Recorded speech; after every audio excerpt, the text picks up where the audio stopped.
Hello there. I noticed when I've been in the shops, which is quite infrequently now obviously, that chicken is really hard to come by, so I guess a lot of people in the UK know how to cook chicken and what to do with it, but there's lots of other meats out there, and if you're finding you can't get your normal chicken that you'd normally buy, actually some really nice cuts that even though the sun is out and we're starting to head towards hopefully some spring and summer, still some nice recipes. So I've got here some beef. It's stewing beef. This is called diced beef. You can get different varieties, whether it's the supermarket's cheap brand or the supermarket's premium brand. You can often get some sort of stewing beef out there. So I've got some beef, so I'm going to do a stew with this, and really a stew is great because you can chuck in pretty much whatever you've got left over and whatever you want rid of. So for me, I'm definitely going to have to put in there an onion, needs to have that for flavour, and also some garlic, a clove of garlic in there is going to be chopped up, so they'll be peeled and chopped up. I'll also want to put in there a couple of carrots which I'll peel and chop into a fine dice or roughly chop. Some celery. It's usually a staple with things like a stew, that kind of thing, so you can use some celery if you want to, if you've got it. If you haven't got it, don't worry, it just adds a bit of different flavour. I've also got lurking in my fridge the last of a swede that I've happened to have, so I will get rid of the skin here, chop it down into some chunks. That's going to go in my stew.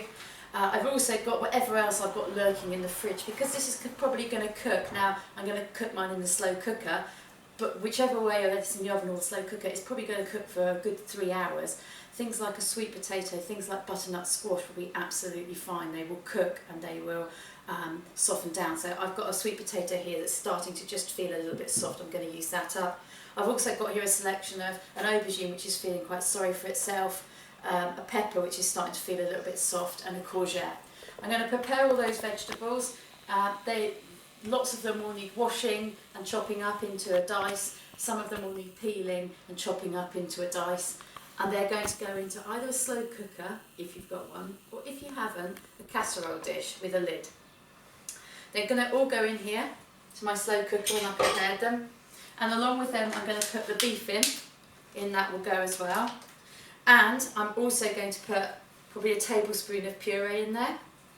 If you wanted to, you could add a tin of tomatoes. I don't think I'm going to on this one today. I just don't fancy doing that. I'll have the puree in there, but I think I'll give the tin tomatoes a miss, but it's up to you. Oh, I've also got some mushrooms here that I'm going to peel and put in as well. You're going to need also one stock cube. I've got here a beef stock cube. It could be a stock pot, stock cube. I'd suggest you probably need about 300 ml and just make that up with some boiling water from the kettle. I will absolutely put in there some pepper as well to give it some flavour. The last thing I'm going to have on standby but not add until the very last minute is this. If you're using a slow cooker, you probably have used it before and you find out that at the end there's quite a lot of liquid left in your dishes. So you either need a tablespoon of cornflour that you will mix with a little bit of cold water to a liquid, pop it in for about 15 minutes to thicken up your sauce. Or a little trick that I started using is using a sachet of soup. I happen to have here oxtail because it kind of goes with the idea of the beef. Minestrone would work as well. And I pour about a third of a sachet of soup in about 20 minutes before the end, 15-20 minutes before the end. And that will also help to thicken your dish as well. So one way or another you possibly might want something to thicken this with at the end. The idea being then all this will get prepared, it will all go into my slow cooker or into your casserole dish. It then gets turned on, slow cooker probably about 3 to 4 hours. If you're casseroling it, you probably want to pop it into your oven about 160, it's probably about a gas mark 3 or 4 for probably about 3 hours. If you want to, you can fry off your onion and vegetables first before you put it into the casserole dish, into the oven. You absolutely could get some colour on your beef if you wanted to, so you could fry that off before putting it in, but that is your choice. What I'm then going to do is rejoin you once this has been cooking for about 3 or 4 hours, and I'm going to show you how you can then make some dumplings to put on top, which just mean that there's some carbs in the dish, and also everyone seems to quite like dumplings. I don't know about in your household. Thank you ever so much. Lovely. So we've had about 3 hours now with our, or maybe just a little bit more than that, with our stew cooking in the slow cooker. I think I said on another clip that I've made for you. My slow cooker does run quite hot, so although it's on a low setting, it's probably equivalent to most people's high setting on a slow cooker. I'm going to take the lid off and have a little look at some of the vegetables in there.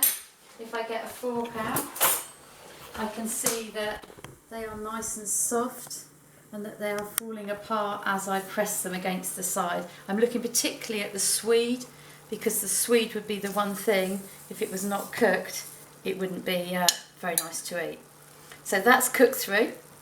At this point, as I said to you earlier on, I could use some cornflour mixed with a tablespoon of cornflour mixed with about 2 tablespoons of cold water mixed to a liquid, and then add that in. But I've got just about 1/3 of a sachet of an oxtail soup there. I'm adding that in, and that has the effect of thickening this up. So I'll leave that, and then that will just thicken up as the stew continues to cook. I don't like to use a whole sachet because one, it probably doesn't need it, and two, it's quite high in salt, those sorts of cup of soup. I'll put the lid back on just for a moment, and then I'm going to just quickly grab a little bit of water.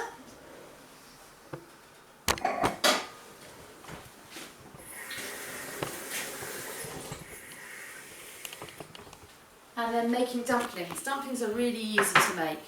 You're going to get your scales out and some self-raising flour, and you'll also need some suet.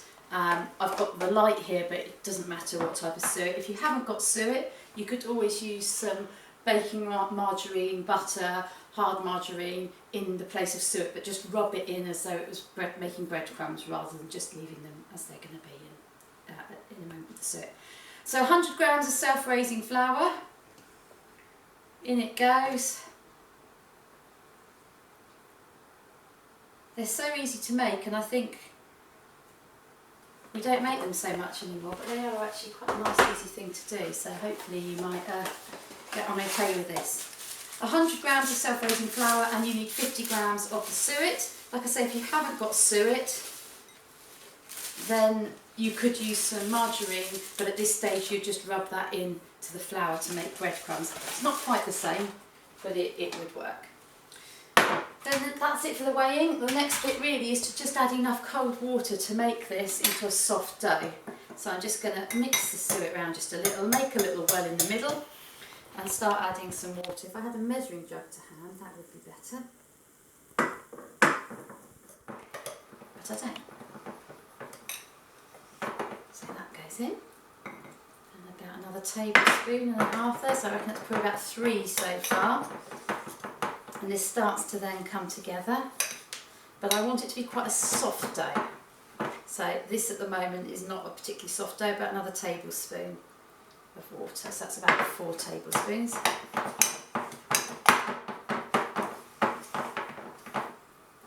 And a little bit more as well. There we are. So at this stage, it's now become a ball of dough, and you're going to make 8 roughly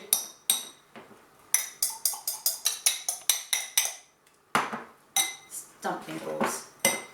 So just to make it easier for you to see, obviously you can do this straight from the bowl. There's 3 of us, so actually it works better if it makes 9. So I'm going to cut that into hopefully 3-ish equal pieces. Is that about equal? I think so. And then I'm going to divide each of these into 3, and before my hands get sticky, I'm going to take the lid off this carefully. And then as I roll a dumpling, and it's just a case of rolling it between your 2 hands, and you are going to get sticky at this stage, you plop it on the top of your stew. These are going to take about 30, maybe 35 to 40 minutes just to cook, and we're going to put the lid back on the slow cooker or the casserole dish just so these can kind of steam using the liquid from the stew to create the steam to cook these. So they're just sitting on top. The self-raising flour will mean that these dumplings will rise and become a lot bigger. There'll still be a little bit sort of cooked dough in the middle, but don't be surprised if they're a little more doughish than you think. It's getting stuck, so it's going to go on there. And then the last one there. That goes in. I'm then going to obviously wash my hands. I'm going to put the lid back on, set a timer for about 30 to 40 minutes, and then this dish will be ready, and it should be a really lovely dinner. I hope you enjoy that.